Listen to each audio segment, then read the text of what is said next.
इसके पहले इसकी पिछली कक्षा में हम लोगों ने सीखा था घन के बारे में, ठीक है। तो घन के बारे में कोई बताए हमें, किसी संख्या का अगर घन निकालना हो तो क्या करते हैं, बताओ भाई रेसु आप। यदि घन निकालना हो तो हम जिसका घन निकालेंगे उस संख्या को 3 बार गुणा करेंगे। शाबाश, बैठ जाइए। अब घनमूल में क्या करते हैं, आपने अभी बताया कि घन में सेम संख्या का 3 बार गुणा कर देते हैं तो घन निकल आता है। घनमूल में यदि कोई संख्या दी हुई है तो उसके करते क्या है, सबसे पहले अभाज्य गुणनखंड। क्या करते हैं, अभाज्य गुणनखंड। उन अभाज्य गुणनखंडों में देखते हैं कि क्या वो अभाज्य गुणनखंड जो लिखे हुए हैं वो 3 बार है या नहीं। जैसे 2 आ गया तो 2 3 बार है या नहीं, 3 बार है या नहीं। अगर ये 3 बार है, त्रिक बन रहे हैं और कोई अभाज्य गुणनखंड उस संख्या का नहीं बच रहा है तो उस संख्या को बोलेंगे, क्या बोलेंगे, पूर्ण घन संख्या। जैसे 16 है, 16 के आपने अभाज्य गुणनखंड किए तो 2 दूनी 4 दूनी 8 दूनी 16, तो ये तो 4 बार हो गए। तो आपका 3 बार तो हो गया लेकिन ये 2 बच गया, इसका मतलब है 16 पूर्ण घन संख्या नहीं। 8 की गुणनखंड आप करेंगी तो आएगा 2 गुणे 2 गुणे 2, 3 बार आ गया, इसका मतलब है कि 8 पूर्ण घन संख्या है। सबसे पहले हमें ये देखना है कि क्या वो संख्या पूर्ण घन है। तो अगर पूर्ण घन है तो उसके अभाज्य गुणनखंड 3 होंगे। अभाज्य गुणनखंड जो आएंगे, अभाज्य गुणनखंड में प्रत्येक जो अभाज्य संख्या होगी वो कितनी बार होगी, 3 बार होगी। अगर 3 से कम है, 3 बार से कम आती है या 3 बार से ज़्यादा आती है तो फिर वो पूर्ण घन संख्या नहीं होगी, फिर हम उसका घनमूल नहीं निकाल पाएंगे। ये बात समझ में आई। तो घन का उल्टा घनमूल। घन में क्या किया हमने, उसी संख्या का 3 बार गुणा कर दिया। तो घन तो सभी संख्याओं को निकाल सकते हैं, 1 का भी निकालेंगे, 2 का भी, 3 का, 4 का, 5 का, 6 का, 4 जिसका निकाल लीजिए, नहीं निकलेगा, निकल आएगा। लेकिन घनमूल किनका निकलेगा, ऐसी संख्याओं का निकलेगा जिनके अभाज्य गुणनखंड कितने बार हैं, 3 बार हैं। जितने भी अभाज्य गुणनखंड आएंगे वो 3 बार आएंगे। अगर 3 बार नहीं आ रहे हैं, कम बार आ रहे हैं, ज़्यादा बार आ रहे हैं या 3 बार से बच रहे हैं लेने से या कम हो रहे हैं तो फिर वो पूर्ण घन संख्या नहीं होगी। जब पूर्ण घन संख्या है कब पता चलेगा, गुणनखंड करने से। गुणनखंड कर लिया और 3 में से एक उसका जो त्रिक है उनमें से एक ले लेते हैं, वो कहलाता है, उसका क्या कहलाता है, घनमूल कहलाता है। देखिए जैसे हमें निकालना है 8 का घनमूल, 8 का घनमूल, तो 8 का घनमूल निकालने तो सबसे पहले क्या करेंगे, गुणनखंड करेंगे। तो 8 के गुणनखंड सीधे आ जाएंगे, 2 दूनी 4 दूनी 8। तो 8 का घनमूल निकालने। अब अभाज्य गुणनखंड कितने हैं, 2 है, 3 बार है तो 1 2 आ जाएगा इसका। तो 8 का घनमूल क्या आ जाएगा, 8 का घनमूल बराबर 2। ठीक। अब घनमूल को किस चिन्ह से व्यक्त करते हैं, घनमूल। घनमूल, घनमूल को जो आपने वर्गमूल में, वर्गमूल को इससे व्यक्त करते हैं। वर्गमूल का मतलब होता है घात का आधा करना। सेम घनमूल का मतलब है घात का 1/3 करना। तो यहाँ लिख देंगे हम 3 और जब ये चिन्ह लिख देंगे तो इसका मतलब क्या हो जाएगा, संख्या का घनमूल निकालना हो जाएगा। जैसे 8 का घनमूल निकाला, हमने लिख दिया 8 का घनमूल, हम लिख देंगे यहाँ ये घनमूल का निशान और अंदर 8। इसका मतलब है इसको क्या पढ़ेंगे, 8 का घनमूल निकालना है। फिर क्या हो जाएगा, फिर हम इसके गुणनखंड करेंगे अंदर ही। तो 8 का घनमूल आया निकालना है तो गुणनखंड आवाज करेंगे, तो 2 दूनी 4 दूनी 8। अब घनमूल का मतलब क्या है, उस संख्या का, जो संख्या है उसकी घात का 1/3। क्या है, 1/3, उसकी घात को 3 से भाग लगा देना है। तो यहाँ क्या आ जाएगा आपका, 2 कितनी बार है, 3 बार, और निकालना क्या है इसका घनमूल, ये निकालना है ना आपको। 2 की घात क्या है, 3, 2 की घात 3 और इसका मतलब है 1/3, ये घनमूल है। हो गया। अब ये 3 का 3 से भाग लगाएंगे, भाग होगा ना ये नीचे, तो क्या आ जाएगा, 2 की घात 1 मतलब 2, यही आ गया। नहीं समझ में आया? तो घनमूल जिस तरीके वर्गमूल में 1/2 घात होती है, घनमूल में कितनी घात होती है? 1/3। ये चिन्ह आपको ध्यान देना है, ये घनमूल का चिन्ह। घनमूल का मतलब है दी गई संख्या का, जो दी गई संख्या में घात है उसका ही घात का 1/3 गुना। उस घात को 3 से भाग लगा देंगे, जो आएगा वो आपका घनमूल निकल आएगा। अच्छा, तो इसका मतलब है कि वो घात 3 से कट जाना चाहिए, पूरा पूरा हट जाना चाहिए उसको। अगर हट रहा है तो घनमूल निकल आया, वो पूर्ण घन है।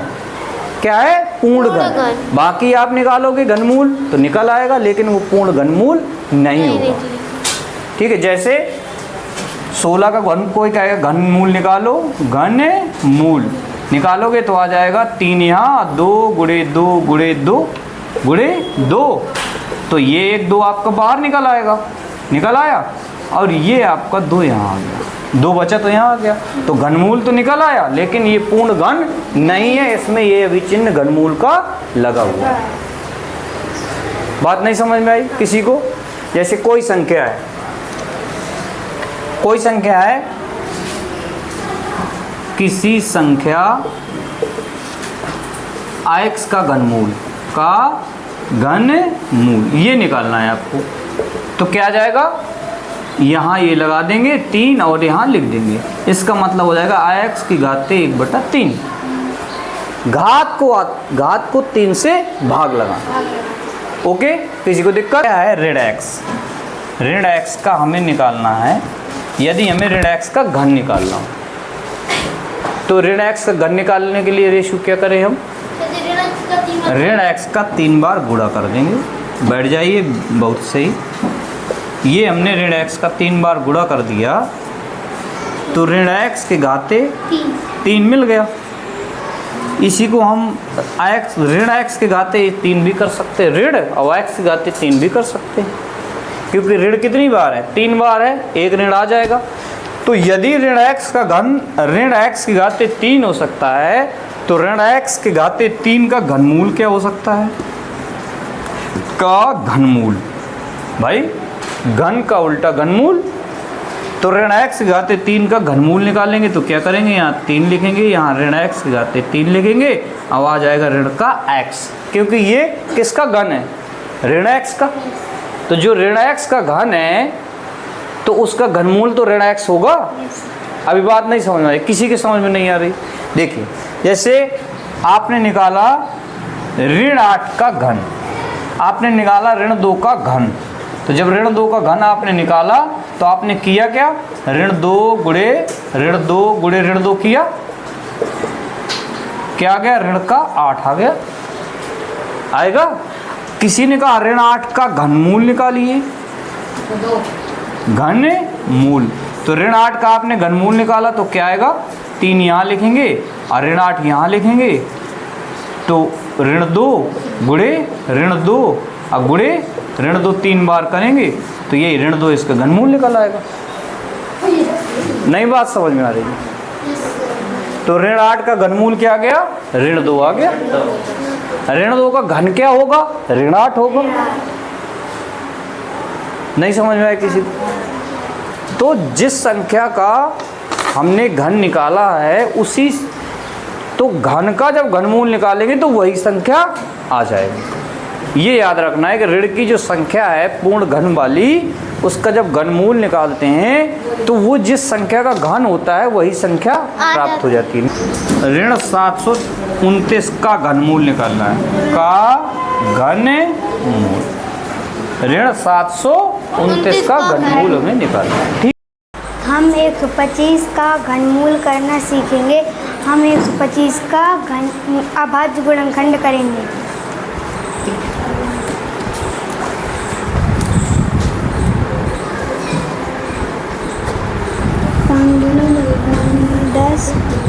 दस 5 कम 10 25 5 कम 5। हमारे 5 के 3 जोड़े बने हैं, 3 जोड़े बने हैं, 1 जोड़े बने हैं, 5 हमारे 3 बार है।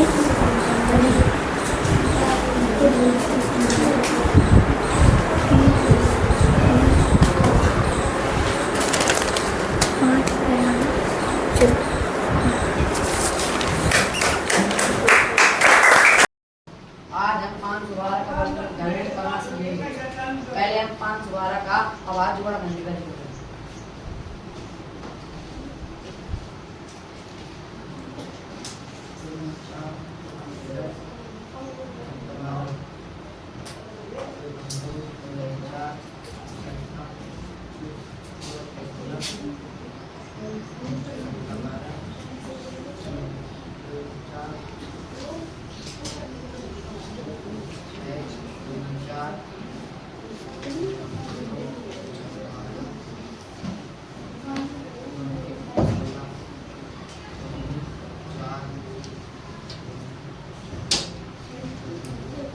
हमने 5 12 का आवाज जोड़ा खंड कर लिया है।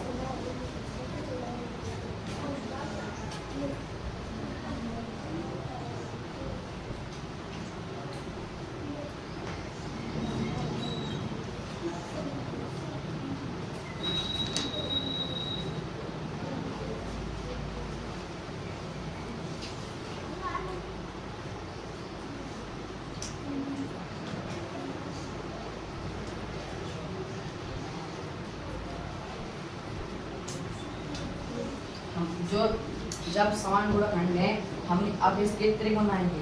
3 3 के समूह 1 2 3 समान गुणा खंड हमने 3 3 के त्रिकोण बना लिए हैं। अब 3 3 त्रिकोण बने हैं तो इनके 3 त्रिकोण से एक एक गुणा खंड ले लेंगे।